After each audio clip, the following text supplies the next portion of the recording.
Buenos días. Primero de todo, siento mucho no estar ahí presencialmente, que siempre es mucho más rico, pero en cuanto acabe esta conferencia salgo camino de Zaragoza, desde Valladolid, porque tenemos el cuarto Congreso de Medicina Gráfica. De cualquier forma, bueno, pues estoy encantada de compartir este rato con vosotros y tengo una presentación que voy a compartir. Vamos a ver, voy a compartir pantalla lo primero.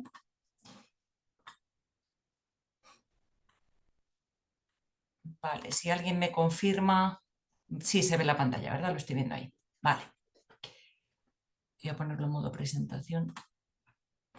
Ahí. Bueno, pues en primer lugar, enhorabuena por la organización de esta jornada tan imprescindible. Muchísimas gracias a Carolina Remorini, que me invitó, y por supuesto a todo el equipo organizador. Y antes de que se me pase, quiero daros la enhorabuena por la guía tan magnífica, por este documento que habéis sacado sobre la gestión de las pérdidas gestacionales, que la verdad que me parece una maravilla, precisamente por tener la visión de las mujeres, además de toda la parte de cómo hacerlo mejor, ¿no? Pero esos testimonios que son siempre tan importantes. Una parte de mi presentación efectivamente va a ser una publicación que he hecho reciente en formato cómic sobre mi experiencia de pérdida gestacional, y lo he hecho en el American Medical Association, en la revista de ética, Journal of Medical Ethics, y bueno, ahí está disponible y en abierto para quien lo quiera ver, pero bueno, en este caso utilizo los dibujos y la traducción al español. Em, Cuando una se queda embarazada y sobre todo si es bastante joven y tiene una pérdida gestacional, lo primero que sufres es una especie de shock, porque como es un tema del que apenas se habla, cuando tú de repente comienzas a sangrar y te dicen que has perdido ese embarazo, lo primero que sufres es una sensación de catástrofe vital, porque no te lo esperabas. ¿Cómo es posible que una vida recién formada se pierda de esa forma? Y a eso hay que sumar que cuando esa pérdida es muy temprana, es decir, cuando todavía no se te notaba que estabas embarazada, incluso cuando no lo habías dicho, porque mucha gente espera a la semana 12 a decírselo a sus seres queridos, te sientes muy solo y absolutamente incomprendido, pues tú estás viviendo una catástrofe vital y el mundo sigue girando alrededor tuyo.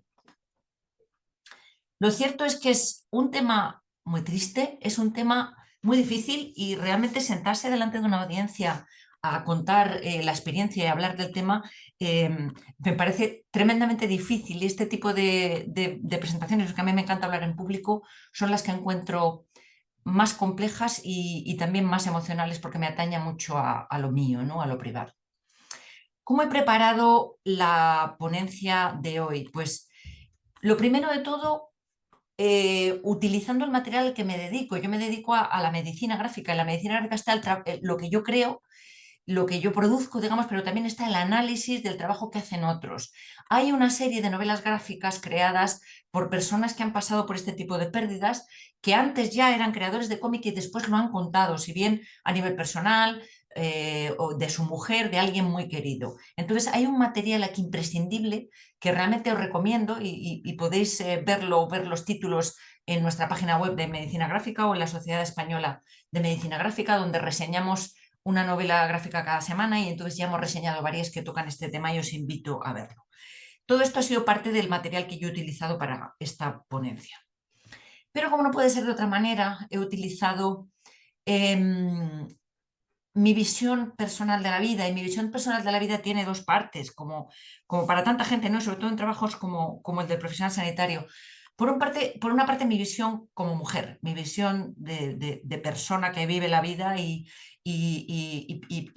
no sé, y pasa su día a día con sus más y con sus menos, viendo la vida como puede y acompañada de quien puede. Creo que aquí probablemente sea relevante decir que yo soy agnóstica, ¿vale? No soy creyente. eh, por si acaso alguna de las visiones que dé se puedan asociar con visiones que no son las mías personales de la vida. Y por otro lado, mi visión como médico. Yo ahora me dedico exclusivamente a la comunicación desde el año 2017, pero he sido médico de urgencias durante 25 años, y eso me ha puesto en la posición de ver cientos de mujeres que acuden como primer punto de atención a la urgencia cuando comienzan a sangrar. Con lo cual, mi experiencia de haber visto este tipo de situación dramática para muchísimas mujeres es de primera mano, sobre todo de primera mano del el encuentro con esta mujer que llega con ansiedad y un sangrado. Y aquí comienzo a contaros mi propia historia, que, bueno, como digo, está basada en esa visión global, como no puede ser de otra forma, que tengo de la vida. Fijaos, yo como mujer, antes de quedarme embarazada por primera vez, la verdad es que me importaba bastante poco la maternidad, no es algo que ni siquiera me planteara. Yo era una médico muy centrada en mi profesión, muy deseosa de seguir aprendiendo, de ser mejor médico, de dar cada día lo mejor. De hecho, mi formación como médico y todos mis primeros años de médico, un total de 16, fueron en Inglaterra. Yo estaba centradísima en la formación, con lo cual la maternidad no era una cosa que me importara demasiado, me daba bastante igual si el futuro me deparaba ser madre o no. Y por otro lado, yo tenía muy clara esa idea que me habían imbuido durante la formación como médico de que, bueno, el embrión no es una persona, el embrión en su fase de blástula, de mórula, en su evolución, en su evolución, digamos, biológica. Yo aprendí en estas clases de fisiología, de biología, etcétera, etcétera, bueno, pues que el embrión no es persona hasta que tiene un sistema nervioso central. Con lo cual yo con esta idea convivía, la verdad que me era una idea muy, muy cómoda y yo estaba convencida de que esta cosita eran unas células y bueno, pues nunca di más vueltas a este tema, nunca, y de hecho mi relación con estas mujeres que acudían con un sangrado era pues eso, desde esa casi vehemencia, ¿no? De bueno, pues esto total era de menos de 12 semanas, bueno, no era persona. Pero claro, un día pues se me atrasó la regla, yo estaba ya casada, no sé, debía tener como 31 años, 32 años, se me atrasó la regla y bueno, la verdad es que siempre he sido muy regular, con lo cual casi inmediatamente hice una prueba de embarazo que dio positivo.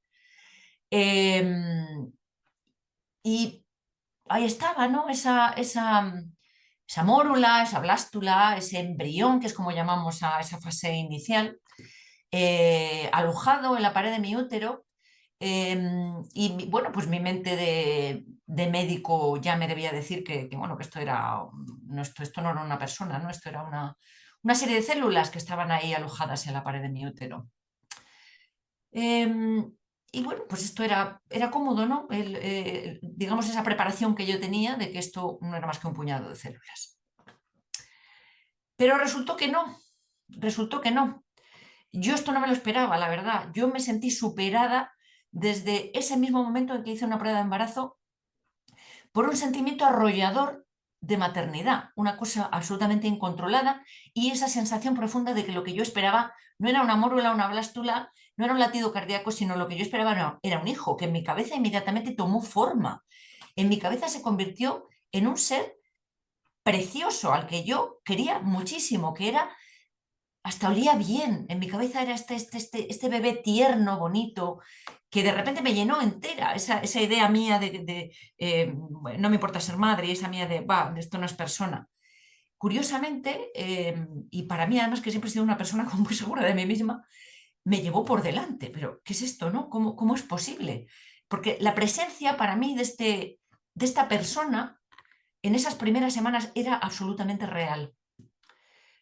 Pero empecé a lo que se llama manchar, ¿no? Los ingleses dicen spotting, que es muy parecido. Empecé a manchar antes de la semana 11, una sangre que inicialmente era una sangre oscura. Y esto me aterrorizó. Tampoco estaba preparada para las sensaciones que sentí, porque tampoco pensé que esto fuera a ser... Lo di por hecho. Estaba embarazada de este bebé maravilloso que en mi cabeza, como digo, ya tenía un futuro labrado.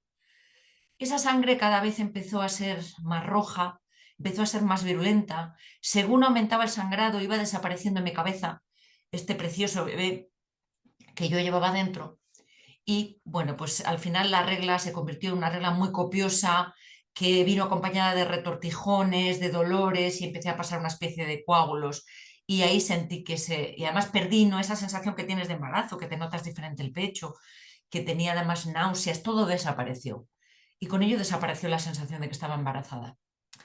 Me fui al hospital, mi hospital, era en ese momento el hospital de Leeds en Inglaterra, y bueno, pues allí me atendieron, me vio este tipo del cual no recuerdo nada, me hizo una ecografía sin mirarme a la cara en ningún momento, me pasó esta parte del ecógrafo tan dura, tan fría, tan pegajosa y tan líquida. Y me dijo estas dos frases que no he olvidado y que son las que decimos siempre y en todas las nacionalidades, curiosamente. Este hombre, mirando a la pantalla, me dijo dos frases. Me dijo, no hay latido. Y me dijo, lo has perdido. Me dijo, no hay latido. Y me dijo, lo has perdido. Claro, yo que ya llevaba de médico muchos años, yo me imaginaba la situación surrealista de que yo fuera a decirle a la señora María que se le había muerto su marido, que le fuera a decir, lo siento mucho, pero su marido no tiene latido. Entonces, claro, mi cabeza empezó a dar vueltas. Vamos a ver, ¿qué es esto del no latido? Pero si me estás diciendo que no hay latido, no me estás diciendo que se ha muerto, es que antes no estaba vivo. Yo soy una persona muy de palabras, quizá precisamente porque me he tenido que mover en dos países diferentes. Las palabras para mí tienen mucha importancia y yo decía, ¿dónde estoy? ¿Cuál es mi situación en este momento? Y esto lo has perdido. ¿Cómo que lo he perdido? ¿Pero cómo que lo he perdido? A ver, uno pierde las llaves, las gafas las descoloca, pierdes el mando de la tele. ¿Qué me estás queriendo decir? ¿Que lo he perdido porque no lo he cuidado? Porque uno solamente pierde las cosas que no ha tenido cuidado de ellas. Las cosas que uno cuida no se pierden. Realmente me estalló la cabeza, aparte de estallarme el corazón. En Inglaterra son bastante conservadores y, bueno, pues me mandaron a casa y me mandaron a casa a sangrar. Me dijeron que sangraría unos días. Esto de sangrar ya sabéis que se hace en el váter, bueno, se hace en esa compresa que llevas puesta, pero se hace también en el váter, este sitio inhóspito, terrible, donde una mayoría de mujeres que sufrimos un embarazo de primer trimestre es el lugar en el que acabamos abortando. En ese váter en el que normalmente utilizamos para hacer otro tipo de necesidades, mucho más sucias. Así que uno de los recuerdos imperdibles también de esta situación fue que sentada en el váter, pues de repente en uno de esos coágulos que pasé, parece que pasó algo más denso, algo que tenía un aspecto como de judía. Yo recuerdo que me limpié un poco y me levanté del váter y me quedé mirando. Me quedé mirando a eso que parecía, como digo, pues una cosita con forma como de un riñón chiquitín, una forma como de judía. Y recuerdo pensar, es, no sabía cómo llamarlo, es ese mi bebé, se va, pero mi cabeza estaba tan trastornada que no pude hacer otra cosa que tirar de la cadena. Y en ese momento en el que tiré de la cadena, en el mismo momento que tiré de la cadena, me arrepentí. ¿Cómo es posible que yo tirara de la cadena? Pero claro, luego he sabido, porque lo he leído muchas veces, que no estaba sola en esta situación, que 1 de cada 4 embarazos termina en aborto. Y yo me imaginé estas alcantarillas plagadas de bebés perdidos que estarían por ahí ya flotando, una vez que sus madres, en ese momento de enajenación que tienes cuando de repente ves que se ha acabado todo, tiras de la cadena. Y las sensaciones primordiales de esta situación, en primer lugar, es una tristeza desgarradora, es una especie de horror al cual solamente supera la culpa, porque lo primero que hice, a pesar de ser médico y a pesar de saber bueno, que si el embrión está ya en la pared uterina, está protegido, bla, bla, bla, que no has podido hacer nada, me dio igual. Me dio igual saber todo esto desde el punto de vista teórico. En mi cabeza le di 1000 vueltas a qué había hecho. ¿Qué había hecho? Que me he subido a una escalera. Habrá sido el olor de la pintura. Recuerdo que ese fin de semana habíamos pintado la amarillita, de amarillito esa habitación que va a ser la habitación del bebé. ¿Será porque había ido a casa antes de saber embarazada, había cogido un avión o había cogido cosas? ¿Será el estrés? ¿Será que los turnos son muy largos? ¿Será? Porque claro, la culpa es mía, porque claro, yo no he tenido cuidado, porque ese bebé se había perdido, y si se había perdido es que yo no lo había cuidado, y entonces es que se había ido por mi culpa, y la culpa es terrible en una situación como esta. ¿Qué cosas tuve que oír ahí? Tuve que oír las frases que yo misma había dicho tantas veces, ¿no? Al menos ya sabes que te puedes quedar embarazada. Bueno, mujer, mejor así, porque probablemente venía mal. Y la clásica, no, bueno, a ver, que estabas de muy poco, tampoco es como si... Y la de, no pasa nada, te quedarás enseguida, otra vez, esto es clásico, que hay muchas pérdidas y luego te quedas enseguida. Y lo de, bueno, eres joven, a ver, tienes tiempo de sobra para quedarte embarazada otra vez. ¿Qué necesitaba yo oír? Yo lo que necesitaba de oír era muy sencillo, yo solamente necesitaba que alguien me pasaba la mano por delante del hombro y me dijera dos cosas, que me dijera, lo siento mucho, y que me dijeran, oye, no ha sido culpa tuya, no podías haber hecho nada. Entonces ese bebé al que yo adoré durante apenas días no dejó rastro porque era tan pronto que no había dejado nada, no quedó foto, no quedó una huella del pie, no quedó nada, porque es que mi bebé no llegó a nacer, se fue por el váter. Mi bebé ni siquiera era un bebé, era un no bebé y yo ni siquiera era una madre, yo era una no madre. No supe nunca cuál era su sexo. Por supuesto, no dio tiempo ni a poner nombre. Estábamos barajando que sería niño, si sería niña. Y sabéis una cosa que después de tantos años, a día de hoy todavía me arrepiento de haber tirado de la cadena. ¿Qué aprendí? ¿Qué aprendí en esa situación? Pues aprendí muchísimas cosas. Aprendí como mujer que con o sin sistema nervioso para mí lo sentí como una persona. Y otra cosa que aprendí y que también me chocó muchísimo, que realmente yo sí quería ser madre, aunque no lo sabía. Y bueno, ¿qué aprendí como médico? Yo creo que esto fue súper útil. Aprendí a dar mejor las malas noticias, sobre todo en esta situación. Y aprendí a atender a estos pacientes de una forma completamente distinta, porque yo ya había sentido dónde estaban. Tuve dos abortos más, tuve un total de 3 abortos y tuve 2 bebés perfectos que llegaron adultos y que son ahora adultos. Una cosa que ha dado muchas vueltas es a las palabras, una vez más. ¿Qué decimos que la mayoría de las mujeres cuando te enteras que estás embarazada? ¿Qué dices? Dices, estoy embarazada. Y dices estoy embarazada incluso si no quieres ese embarazo, dices estoy embarazada. O dices voy a tener un bebé, o dices voy a ser madre, o dices vamos a ser padres. Lo que nunca he oído a nadie decir nunca, porque es majadero, decir tengo otro latido cardíaco, llevo células capaces de vida independiente, o hay un embrión en mí. Y es que las palabras importan mucho. En el tema de la medicina gráfica, fijaos, por poner el peso en esto de las palabras, hay una novela gráfica muy poderosa que se llama La palabra que empieza por A. Esta palabra, os podéis imaginar, la palabra que empieza por A es sobre el aborto. Y bueno, este libro que tiene 180 páginas dedica 2 páginas al aborto espontáneo y el resto al aborto provocado. Esto ya en sí mismo es llamativo, porque yo personalmente pienso que son 2 eventos completamente diferentes, aunque la biología sea la misma, ¿no? O aunque incluso una mujer, como decíais antes de la mesa, pueda pasar por lo mismo en diferentes momentos de su vida. Pero es que fijaos la desgracia que tenemos en el lenguaje español y, por cierto, en el lenguaje catalán también, que tenemos la misma palabra para hablar del aborto espontáneo y el aborto provocado. Y tenemos que añadir el apellido y además lo añadimos rápidamente, aborto espontáneo, aborto provocado, sobre todo si es espontáneo, una especie de excusa. No, no, que era espontáneo, que yo sí le quería, ¿no? Tú te excusas que no le quería perder. O el aborto provocado, con las connotaciones que tiene, ¿no? Y además más connotaciones que se le han añadido, connotaciones políticas que para mí sobran, por cierto. Bueno, pues en francés y en inglés, y lo voy a decir en inglés porque es una palabra que sé pronunciar, y en francés no, en inglés al espontáneo se le llama miscarriage, y al provocado se le llama abortion. Son 2 palabras diametralmente diferentes y normalmente no se suelen mezclar, ni siquiera en ningún evento, ¿no? En español, en catalán tenemos, en castellano y en catalán tenemos aborto para ambas palabras. Fijaos que otra palabra que nos falta es la palabra que defina cómo llamar a una mujer que es huérfana de hijos, o bien porque lo ha perdido en el proceso después de nacer. Una mujer que realmente se ha sentido madre, pero que no tiene nada para demostrarlo, o que no tiene más que una tumba para demostrarlo.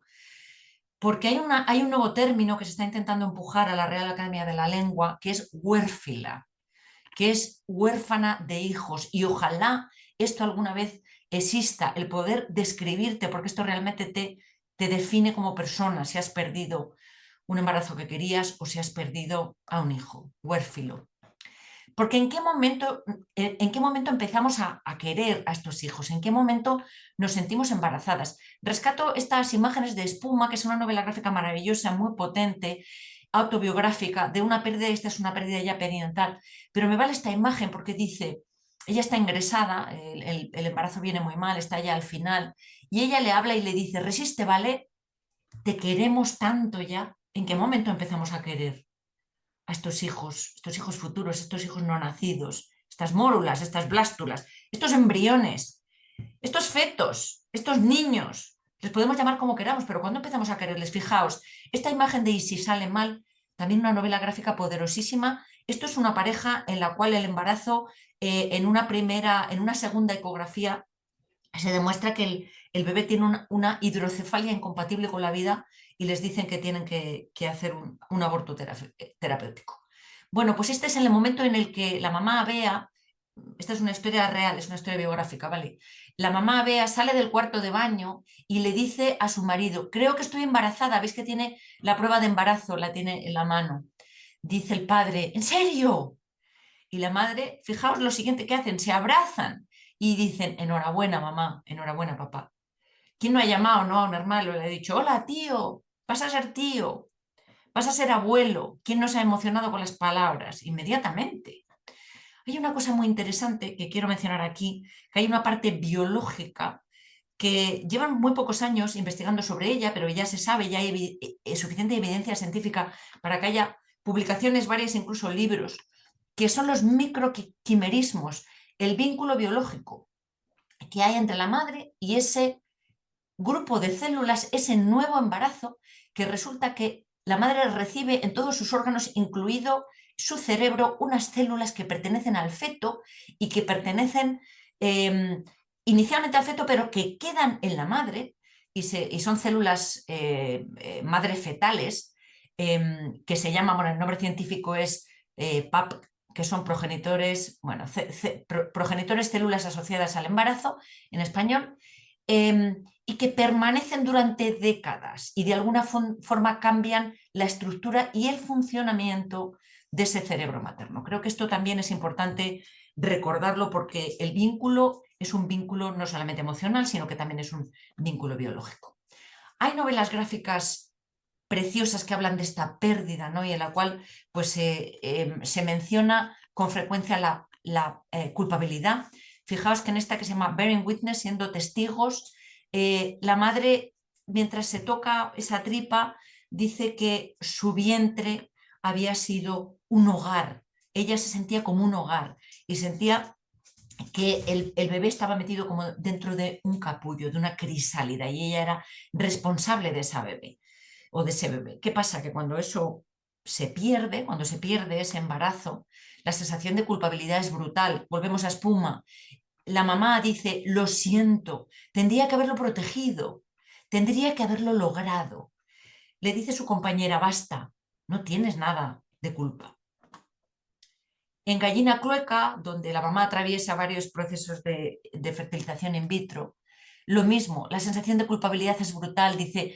Se dice a sí misma, si no hubieses trabajado tanto, si te hubieses preocupado más de esto que de tu familia, si no hubiera hecho tanto ejercicio, si hubiéramos empezado antes a intentarlo, la culpa, la culpa, la culpa.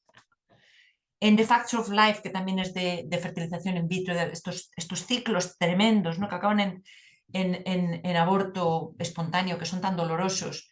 Una vez más veis bajarse los pantalones y ver sangre en el cuarto de baño, porque esto ocurre en el puñetero cuarto de baño.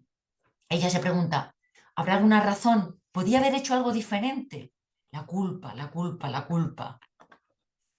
En Gallina Clueca, fijaos, esa imagen tan poderosa de ella en la ducha, sangrando y muerta de culpa, dice, se deshace literalmente y piensas, si no te mueves, si cierras fuerte las piernas, si no respiras, pero solo te queda mirar cómo se va por las alcantarillas como un desecho cualquiera. En Billy, tú y yo, que realmente es una pérdida postnatal de un bebé pequeño, pero volvemos a la culpa, ¿no? Tras la muerte de Billy, mi mente empezó a intentar convencerme que todo era mi culpa. Tened en cuenta que un bebé y un niño muy pequeño en la raza humana es tan vulnerable que depende de la madre. Y si una madre le deja a un bebé en una habitación sin atención ninguna, ese bebé muere. Con lo cual, esa sensación de que es completamente vulnerable y completamente dependiendo de la madre es biológica. Muy importante porque en estas novelas gráficas se habla y se señala a la terrible comunicación que hacemos desde el medio sanitario, ¿no? Fijaos en estas imágenes tan potentes. Los padres describen cómo acudieron a esta ecografía y este médico que les mira con cara de póker empieza a hablar. La doctora comienza a hablar. Hay un principio de cefalia en el cráneo del cerebro, incompatible con la vida. Estamos al límite del periodo legal para interrumpir el embarazo. Hace falta... Y ya empieza bla, bla, bla, bla, bla, bla, bla. Y dice el padre, que es el que crea esta novela gráfica, es entre el padre y su hermano, son el guionista y el dibujante. Creo que dijo algunas cosas más, pero mi cabeza ya estaba en otro sitio. Y seguimos con el bla, bla, bla, bla. Esto aparece en varias páginas porque, por supuesto, el periplo de esta pareja de aborto terapéutico, de ver a varios profesionales sanitarios, y siempre acaba en esto. Son personas vestidas con una bata blanca, sentadas siempre al otro lado de una mesa y hablando su bla, bla, bla, bla, bla, un discurso médico terrible, ¿no? Con muy poca empatía, porque ellos lo vivieron así, como un enorme bla, bla, bla. Incluso dentro de los quirófanos, cuando hay que hacer pues, un legrado, ¿no? o es un aborto terapéutico, pues se utilizan palabras como esta, con una dureza infinita. No llore más, no sirve de nada. Mientras esa mujer, fijaos que está pues llorando, ¿no? Está pensando, cuando me despierte de esto ya no quedarán restos de este que yo sentía como mi hijo. Hay guías que explican, ¿no? que aconsejan, que sugieren cómo dar esta mala noticia. A mí esta guía del manual de acompañamiento del duelo perinatal de profesionales de Altima, a la cual bueno, pues he adaptado para hacerla muy, muy, muy pequeña, pero he dejado este dibujo precioso de Gloria Vives. Y nos sugieren que hagamos lo siguiente: hacerlo cuanto antes, cuando pensamos que pues, el aborto ya se ha producido, hacer un pequeño preámbulo, de forma que lo que sea una persona que contacta con otra y le va a dar una mala noticia, ¿no? Que no sea pues un robot que va a soltar una frase que ha resultado muchas veces. Siéntate a la altura de esa persona. Si estás en el ecógrafo, asegúrate pues que no tienes a la persona, por ejemplo, en posición de litotomía, que no, si le estás haciendo una ecografía transvaginal, asegúrate que no hay una situación de indignidad para la mujer. Depende del número de semanas, pregunta si ese bebé tenía ya un nombre. Incluso puedes utilizar el nombre de ese embarazo si te parece adecuado, porque esto lo vas a tener que valorar sobre la marcha. A veces va a ser terriblemente inadecuado decir el nombre. Hay que utilizar palabras que son comprensibles, evitar la jerga, hablar poco, hacerlo sin prisa. También hay que escuchar, evitar tecnicismos, como digo.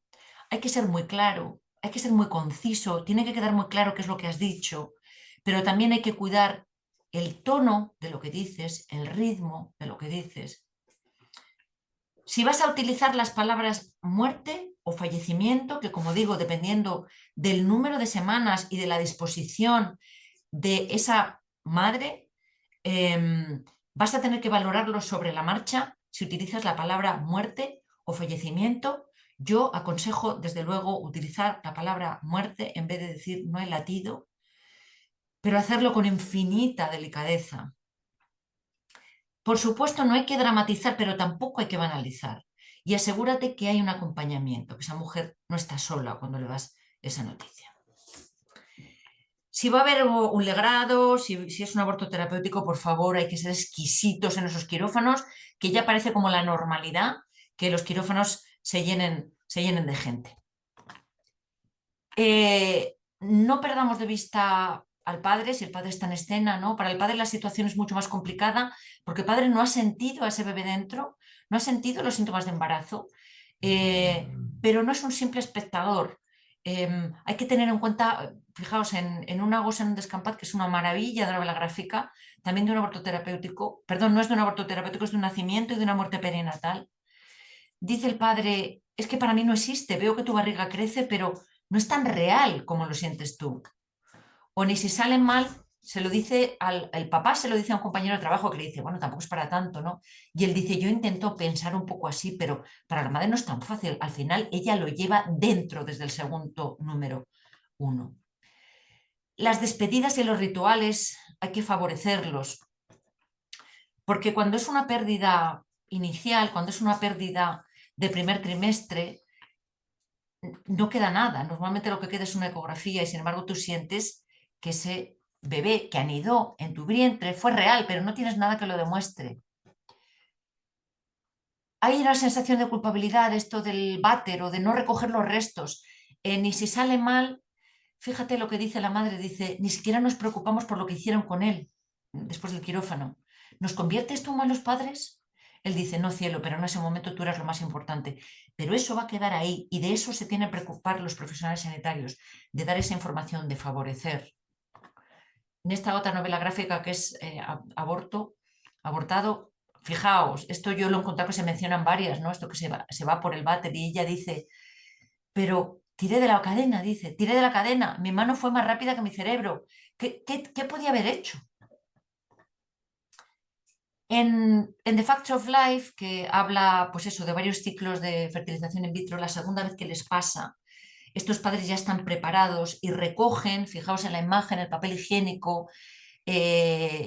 Paula, que es la protagonista y es la autora del cómic, recoge esta judíita, que es lo que sale, la recoge, no la deja pasar por el váter porque ella ya sabe qué va a ocurrir, la envuelve en una servilleta, lo meten en una cajita de cerillas, junto con una piedra y junto con una carta de despedida que le escribe ella, y lo tiran en un pequeño ritual, el marido y ella, pues desde un puente al río. De esta forma, digamos que hacen una especie de ritual de despedida.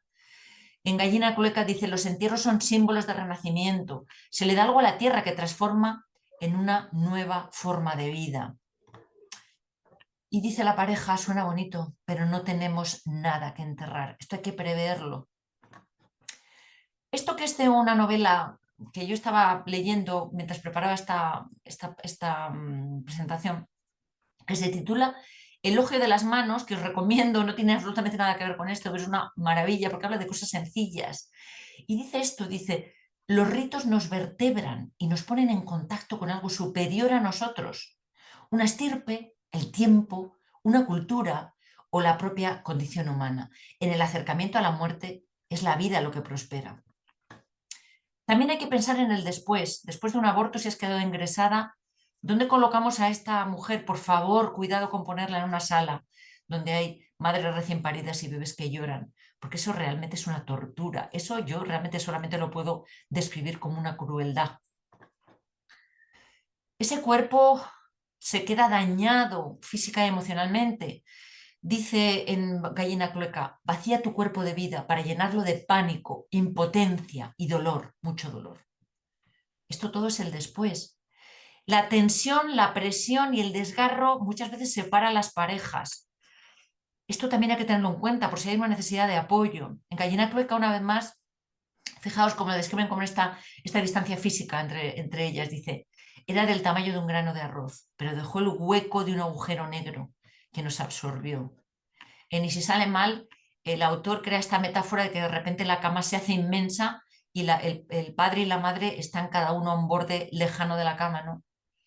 ¿Por qué nos tiene que pasar a nosotros? Dice la madre. ¿Por qué nos ha tenido que pasar a nosotros? El salir del hospital con los brazos vacíos, y se describe esta imagen de los brazos vacíos que veis aquí, ¿no? El padre empujando a la madre en la silla y ella describe que qué va a hacer con estos brazos. Es interesante, ¿no? Que de repente cuando estás embarazada y estás pensando en tus niños, ves tus brazos como como esta nueva herramienta en la cual vas a acoger, vas a abrazar, vas a sostener mientras das de mamar. ¿Qué vas a hacer con esa habitación que ya has ido preparando? Yo recuerdo, pues eso, como comentaba antes, ¿no? Ya estábamos preparando la habitación porque éramos padres primerizos. No se nos ocurrió que pudiera pasar antes, estábamos pintando. Pero hay gente que ya ha preparado cosas, ha heredado, ha empezado a preparar, pues, cómo va a ser la cunita y qué vas a hacer con todo eso después. Dicen en Espuma, cuando vuelven a casa, después del periplo hospitalario, dice, queríamos pintarla de amarillo, ¿te acuerdas? Sí, me acuerdo de todo, están antes habitación vacía. ¿Y qué vamos a hacer con esta habitación? Dejarla vacía, no se les ocurre nada. Tened en cuenta un dolor extra con el que uno no cuenta, que es que cuando sean los aniversarios te van a doler particularmente y además te vas a acostumbrar a ver en otros niños al tuyo que no nació por la edad, pues hubiera cumplido un año, hubiera cumplido 2 años, sobre todo cuando has comenzado un embarazo, por ejemplo, a la vez que una hermana, a la vez que una amiga, a la vez que una prima, y sigue su embarazo normal y de repente ese niño que tú conoces y que quieres, ese niño que es tu sobrino, es el hijo de una amiga, pero de repente ves reflejando en ellos ese niño que tú no tuviste, pero que de alguna forma va creciendo en tu mente y va creciendo en la imagen de otros bebés. La preparación para después. Lian se marchó hace un año. Hablan de la niña que perdieron. Hace un año queremos intentarlo, tener otro hijo. Ya nos sentimos preparados. Bueno, a veces sigue siendo duro. Nos preguntamos cómo le hablaremos de Lian a nuestro futuro hijo. ¿Qué haces con esa idea que te queda ahí? Y si sale mal, obviamente es el terror de que vuelva a ocurrir. Tengo mucho miedo. Además utilizan esta metáfora de esta especie de alacrán. La abraza a su mujer y le dice, y entonces se pregunta, ¿no? Porque los dos están aterrorizados de volver a intentarlo, porque dicen, ¿y si vuelve a salir mal? ¿Y si es una niña? ¿Y si es un niño? ¿Y si nos olvidamos de Billy, al que perdieron? ¿Y si este bebé también se muere? ¿Y si lo quiero más? ¿Y si lo quiero menos? ¿Y si este bebé también nace con problemas? Os voy a dejar con esta última imagen, esta imagen que no tiene palabras, porque lo que queda es un hueco que va cicatrizando, con el cual aprendes a convivir, pero que no se llena con otros hijos, que tampoco se llena con el tiempo, porque siempre queda esa idea de lo que pudo ser y quedan esas semanas en las que tú sentiste que lo que esperabas era un hijo. Así que no tengo realmente más que añadir, más que dejar esta imagen, ¿no? De ese hueco que a mí me quedó 3 veces. De esos 5 hijos, 2 llegaron a nacer y a existir a día de hoy. Y muchas gracias.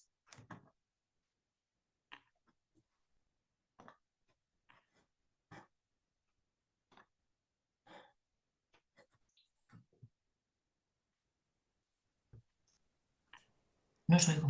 No se escucha, ¿no? ¿Se escucha? Vale. Muchísimas gracias. Mónica, ¿me escuchas bien? Sí, Bueno, magnífica tu presentación. La verdad que estamos todos como, bueno, tú no sé si no nos ves, pero estamos todos como muy impactados. Así que vamos a abrir un turno de preguntas o comentarios. Aquí Ana tiene el micrófono, podéis levantar la mano. ¿Estás disponible como cuánto tiempo? Porque sé que estás viajando. estoy bien. Estoy ¿Estás bien. bien? Bueno, bueno. Sí, lo único que pediría es si la persona que hace la pregunta se puede acercar y mirar hacia la cámara para yo ver la cara de la persona que pregunta, por favor, Ah, en vez muy de bien. solo oír la voz, Bueno, vamos a tratar bueno, porque porque la pueden ser distribución es un poco... preguntas delicadas, ¿no? Entonces, bueno, por vernos las caras. Bueno, vamos a intentarlo. Gracias. Preguntas, comentarios. Diana. Ah, ¿dónde es la cámara? Ah, allí. Tienes que mirar hacia allá. Hacia atrás. Sí, bueno, te captará, supongo.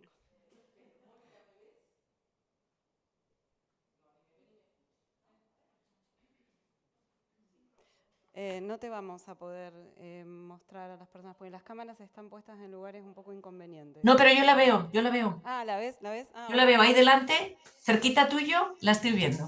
Gracias. Hola Mónica, ¿me ves y me escuchas? Sí, te veo, Vale. gracias. Muchísimas gracias por esta presentación que es realmente, bueno, impactante en todo sentido. Te quería preguntar por algo muy puntual y muy concreto, a pesar de que tendría preguntas para casi todo lo que has comentado, ¿no? Esto que planteas de el momento en que se explican cosas y la gente luego no las recuerda, ¿no? Porque estaba en un momento muy complejo, ¿no? Es decir, yo trabajé muchos años, hace ya muchos años, en temas de adopción internacional, y recuerdo esto mismo, ¿no? Es decir, los profesionales y las profesionales de las agencias de adopción diciéndole a las familias, pero si te lo dije cuando estabas en el proceso, te hiciste el curso, estuvimos acá durante no sé cuánto tiempo haciendo un curso, y ahora ¿cómo es que no te acuerdas? ¿Cómo es que no te acordabas de esto cuando fuiste a recoger a tu hijo y te dijeron que llevaras 3 que eran hermanos y te los trajiste? Es decir, y la gente decía, no me acuerdo de nada de eso, no lo consigo recordar, ¿no? Y lo que nosotros veíamos en aquel momento era que, bueno, no se conseguía darse cuenta de que cuanto más palabras se ponía, porque la sensación de las profesionales era, bueno, se lo explico más tiempo, con más palabras y durante más veces, ¿no? En la misma sesión, ¿no? Y lo que veíamos es que no tenía resultados esto, ¿no? Que no dependía de la cantidad de palabras y demás, ¿no? ¿Qué propones desde tu experiencia en relación con esto, ¿no? Porque Buenísima pregunta, sí. los silencios son atronadores en estos contextos, ¿no? Es decir, todo el mundo está incómodo con los silencios, ¿no? Entonces, Sí. generalmente la gente tiende a llenarlo con palabras, ¿no? Lo hacemos los profesores en las clases también y demás. Cuando hay silencio empezamos, ¿no? Y no esperamos, ¿no? ¿Qué sugerirías respecto de esto? ¿Te Sí, parece ser mira, tan habitual? lo tengo muy claro lo que te voy a sugerir, además con mucha formación de cómo dar malas noticias y todo esto. Porque lo que voy a hacer es dividir lo que me estás preguntando, que me parece una magnífica y súper pertinente pregunta, en dos partes. La primera es ese momento en el que das la noticia de que no hay latido, a día de hoy lo decimos no hay latido, ¿no? Ese momento, ese meteorito que estás dejando caer en esa mujer o en esos padres, de que ese bebé, que en tu cabeza es un bebé, no va a salir adelante. Has perdido a tu hijo, has perdido el embarazo, ha fallecido el feto, ahí cada uno tiene que encontrar la manera de decirlo. Yo hago una llamada en esta primera parte a la delicadeza, exclusivamente a la delicadeza y a la claridad. En la formación, que en Inglaterra esto se mira con mucha profundidad sobre cómo dar malas noticias, em, se sabe, la evidencia dice, que el momento de dar una mala noticia de una importancia trágica que va a cambiar la vida de esa persona, quien recibe la noticia crea casi una capacidad fotográfica de recordar lo que le han dicho, cómo era la sala, hasta la ropa que llevaba puesta la persona que te lo dice, hasta los calcetines. Recuerdo que en uno de los cursos nos decía hasta los calcetines del médico que da la noticia de una muerte repentina. Ese momento va a quedar grabado. Si ese momento se reduce a alguien que no te mira la cara y que te dice no hay latido, te va a quedar un dolor, un trauma para siempre. Si lo haces de una forma en la que has cuidado el tono, en la que has cuidado la compasión, en la que has cuidado lo que dices, pero sobre todo cómo lo dices, después, la segunda parte, estoy completamente de acuerdo contigo, es asegurarte que esa madre tiene toda la información, sobre todo si se va a ir a casa, porque se la va a dejar sangrar, ¿no? Esto tiene que ir por escrito. Tú te tienes que sentar con esa madre, alguien que tenga experiencia en hacerlo, que tenga formación en comunicación y que sepa decirle, esto es lo que puedes esperar. Va a pasar esto, va a pasar esto, va a pasar esto. Yo diría, decirles que esperen que van a pasar algo que puede ser el embrión, si lo quieren recoger, que lo recojan. Yo me dedico a eso, yo me dedico a crear información gráfica, amable, humana, pertinente, que contiene toda la evidencia científica, pero también, digamos, la parte humana, la parte estética. Y bueno, pues yo personalmente creo que aquí lo que hay que hacer es buenas infografías gráficas, buenas infografías con mucha información, contado muy claramente, porque uno se bloquea muchísimo, con lo cual no me extraña que en tu experiencia digan después qué me han dicho, no tengo ni idea, es como la gente va al médico y después sale y dice qué me han dicho, ni idea. Por eso siempre hay que ir acompañado, ¿no? Porque uno se bloquea. Pero que quede todo por escrito de una forma amable, es un tema muy delicado, que quede amable, que quede claro que cuando la mujer llega a casa y al cabo de unas horas intente rememorar y pensar qué va a pasar ahora, lo tenga por escrito y lo pueda compartir, ¿no? Y si está sola y va a llamar a una amiga o a un familiar, esto es lo que me han dicho. Tener una especie de guión, que puede ser una guía, como, bueno, pues una guía de las que hacéis, ¿no? Quienes lo dedicáis a eso, puede ser algo, en mi experiencia, todo lo que vaya con imagen y sea muy sencillo y tenga un texto muy sencillo, sobre todo a más bloqueada la persona, mejor, ¿no? Pues bueno, pues, ¿qué voy a decir? Medicina gráfica, ¿no? Es lo que yo recomendaría para estas situaciones, pero desde luego estoy de acuerdo. Primero, la parte emocional tiene que ser muy clara, muy sencilla y dada de una forma extremadamente humana, y luego la información para llevarse a casa, también con todas estas mismas características, pero además por escrito. Bueno, muchas gracias. Ahí tenemos otra pregunta.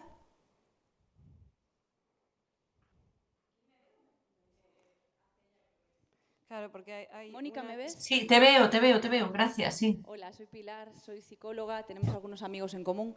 Más que una pregunta, yo quería hacer una aportación al diálogo, ¿no? Que es sobre esto de que si los bebés que fallecen al inicio de la gestación nacen o no nacen. Porque claro, cuando decimos no nacen, no nacidos, tú decías, se les dice a la mujer, te vas a ir a casa y vas a sangrar. A veces se le dice, vas a expulsar restos. Expulsar restos es cagar. Expulsar restos es sacar la basura. Pero esto no se parece a cagar ni a sacar la basura. Esto es un parto de un bebé chiquitito, porque parir o nacer tiene que ver con salir del seno materno, la criatura. Por pequeña que sea, sale del seno materno y por lo tanto nace. Nace fallecido, grande o pequeño, pero nace fallecido. Entonces, a mí me parece que sin intentar imponer a nadie las palabras, ¿no? Porque puede que es verdad que uno le llame embrión, otro feto, otro... Pero es verdad que expulsar restos, ¿por qué no parir? ¿No? Es un parto chiquitito. Y de alguna manera el poder decir que nació fallecido, nos dice que hay un cuerpo. Hay un cuerpo de criatura y si hay un cuerpo, puedo pensar en no tirar de la cisterna, yo también tiré. Porque hay un cuerpo y lo estoy esperando ese cuerpo y puedo decidir qué ritual quiero hacer o qué despedida le quiero dar. Y también hay un cuerpo de madre puérpera que pare, que hay unas hormonas que tienen que ver con ese parto, que hay un sangrado, que hay un puerperio, que a veces hay una lactogénesis, dependiendo de en qué semana de gestación sea ese aborto, ¿no? Entonces, si nombramos parto y nacimiento, podemos de alguna manera hacer espacio a todo eso también, ¿no?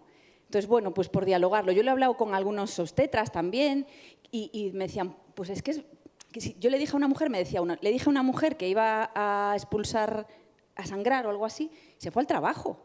Claro, te pones a sangrar a lo bruto, tienes contracciones, están naciendo tu bebé fallecido. Si te dicen que vas a parir un bebé chiquitito, igual te vas a casa, igual llamas a alguien que te acompañe, que te haga un caldito, igual te mueves, igual te pones música, no lo sé. A ver, qué aportación tan increíble. Mira, si yo estuviera ahí ahora mismo, me acercaría y te daría un abrazo. Solo te digo eso. De verdad, no tengo nada que añadir. Creo que lo que dices tiene un sentido profundísimo. De hecho, si me vuelven a invitar a dar una charla similar a esta, con tu permiso lo voy a añadir. Porque esto de expulsar restos, yo no solamente se fue por el debate, sino que yo en el segundo aborto también me fui a trabajar. Porque como no había dicho que estaba embarazada, dije, ¿cómo voy a decir ahora que estoy abortando? Y me pasé trabajando y además atendía en esa zona, la zona de urgencias pediátricas. Te puedes imaginar, mientras sangraba aquel bebé. Gracias. Hay más preguntas. Ah, sí, aquí primero me parece que estabas tú y luego tenemos una allá al fondo y creo que con estas dos preguntas vamos a cerrar. Hola, es raro porque si para que me veas tú no te veo yo, o sea que bueno, quería solo sumarme a lo que decía Pilar, que gracias por este apunte, para mí es súper importante también hablar de nacimientos sin vida, y le quiero sumar el que tenemos normalizada la palabra aborto y etimológicamente aborto quiere decir privación de nacimiento. ¿Sí? Entonces estamos como contradiciéndonos también utilizando, es como al final son bebés, son nacimientos y hemos de utilizar un lenguaje respetuoso para que socialmente podamos respetar estas vivencias. Y creo que aquí radica el principal problema que tenemos social de que sean unas vivencias tan invisibilizadas, tan poco cuidadas, bueno, que le suma mucho dolor al dolor, ¿no? que ya hay propiamente cuando lo vivimos. Así que me sumo como a retirar la palabra aborto, porque al final no está bien utilizada, porque aborto significa privación de nacimiento, y en ningún diccionario del mundo habla habla como nacer, como decía Pilar, ¿no? Nacer significa desprenderse completamente del seno materno. En ningún diccionario dice si con vida o sin ella. Por lo tanto, bueno, pues mi aportación sería un poquito esta, así que gracias. También maravillosa la aportación, muchísimas gracias. No la voy a comentar, se dice sola. Así que ya necesitamos dos palabras. Necesitamos una palabra para madre que ha perdido hijos y necesitamos una palabra diferente que diferencie, ¿no? Los dos, el aborto provocado y el aborto espontáneo y sea...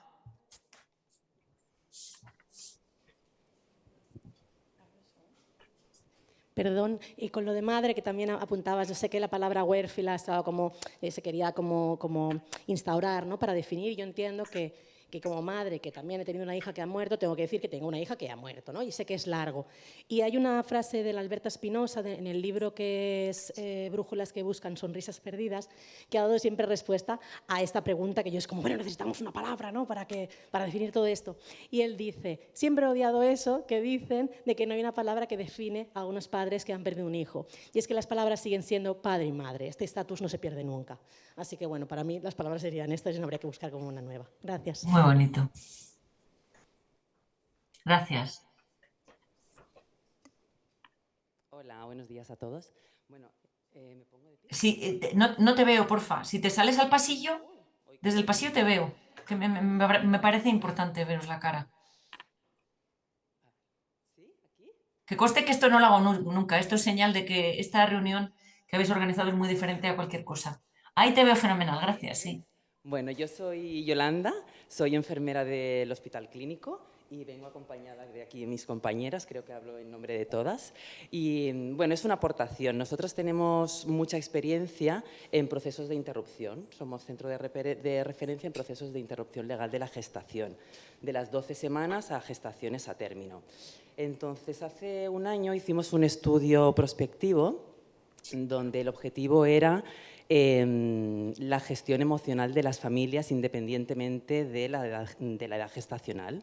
Entonces hicimos dos grupos, uno por debajo de 19 semanas, de 12 a 19 semanas, y otro grupo de 19 a gestaciones a término, donde les preguntábamos una serie de cosas en torno a la gestión del duelo, en torno a la despedida, el hacer fotografías, si se habían llevado las huellas. Una de las preguntas era en torno a la personalización, porque nosotros intentamos enfocar todas las consultas. Lo primero que hacemos desde hace ya un tiempo perdón, es preguntar a las familias cómo quieren que nos dirijamos a su hijo. Y les explicamos que nosotros nuestra jerga profesional es dirigirnos como feto, pero estamos ampliando un poco el paradigma y les preguntamos cómo queréis que nos dirijamos, como feto, como bebé o tiene nombre propio. Y esto te da una herramienta muy interesante para desencadenar toda la visita y para ver cómo tenemos que dirigirnos a esta familia, porque hay familias que la experiencia nos dice que se pueden sentir ofendidas cuando hablamos de bebé. Entonces, empezar con preguntar cómo quieres que yo me dirija a esto, creo que es súper importante. Y en torno a los resultados del estudio, fue muy curioso porque por debajo de la semana 19, el 51% de las familias personalizaban a su hijo con nombre propio o con bebé. Luego, por encima de las 19 semanas, el tanto por ciento era más elevado, era casi del 70% que estaba con nombre propio.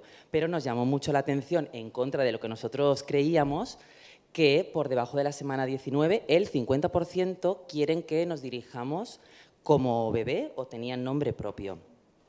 No tenemos experiencia, desgraciadamente, en pérdidas tempranas, pero bueno, estamos aquí para ampliar el conocimiento. Muchísimas gracias, Yolanda. Gracias por la aportación. Gracias. Vale, y ya para ir cerrando, tenemos toda la tarde para seguir charlando. ¿Tú querías decir algo? Me parece central que nos quedemos un poco con esta reflexión sobre las palabras, porque a veces nos olvidamos que cuando enunciamos cualquier palabra, no estamos simplemente enunciando una idea, un concepto. Es un acto performativo, tiene consecuencias, tiene efectos prácticos lo que decimos, ¿no es cierto? Y cuando se trata de la salud, esto tiene una importancia central. Yo soy de las primeras que minimizo cualquier efecto posible de cualquier cosa que me hagan, ¿no? Entonces yo tengo que preguntar todo, porque si la gente da por supuesto que yo sé que si me pusieron anestesia, me tengo que quedar en mi casa, bueno, no sé, me pusieron anestesia total y yo le pregunté al médico si el otro día podía ir a trabajar, ¿no? Y me miró como diciendo... Entonces, pero yo lo miré y le dije, bueno, tú me tienes que explicar esto, ¿no? Es decir, tienes que explicarme lo que me va a pasar, tienes que explicarme las consecuencias que va a tener, porque la palabra que utilizaste yo la asocié con algo que, bueno, podía ser transitorio, como tú te fuiste a trabajar y otras, digamos. Estas cuestiones me parece que son súper importantes. Trabajar, necesitamos más palabras, no sé quién lo dijo recién, tenemos que ser creativos, ¿sí? Pero tenemos que hacer que esas palabras se instalen en los distintos ámbitos en donde necesitamos hablar de estas cosas con ciertas personas, en ciertos momentos y en ciertos espacios, ¿no? Entonces, bueno, si me permitís, hago esta reflexión final para, no sé si quieres agregar algo, Mónica, y si no, te despedimos, te dejamos viajar al Congreso de Medicina Gráfica. Nada, simplemente muchas gracias por el espacio creado para hablar de este tema que es tan, tan, tan importante. Y entiendo que probablemente en esta sala haya muchas mujeres que han pasado por lo mismo, aparte de profesionales, ¿no? O mujeres y profesionales que han pasado por lo mismo. Así que, bueno, pues creo que es un espacio también curativo. Así que muchas gracias. Gracias a ti.